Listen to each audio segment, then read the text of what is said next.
Šī publiskā telpa, kura ļauj satikties, kur ļauj cilvēkiem piedalīties dažādos pasākumos, sanākt kopā. Ja šī vieta, tas ir raksturīgi, kā tagad modernas bibliotekas strādā, kur notiek katru dienu kaut kas notiek. Katru dienu ir kādas lekcijas, kaut kādas izstāžu atklāšanas, kāda grāmatu atvēršanas, ir kādi atbrauc izstādes. Jā. Mēs vedam jau šobrīd, šogad mums būs 2 izstādes, vai pat 3, kas ir saistīts ar materiāliem, kuri nav Latvijā vispār.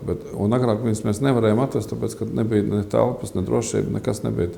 Tagad mēs kaut vai Gutenberga bībeli varam atvest un parādīt cilvēkiem, teiksim, tādas vērtības no visas pasaules, kas arī tiek praktizētas pasaulē. Lai cik jo vairāk tiek digitalizēts, jo vairāk ir cilvēkiem katrs no saskarsmes ar pašu autentisku oriģinālu. Un viņš jau tiešām vairāk ir emocijas nekā tas racionālais saturs, jo to tiešām var izlasīt internetā.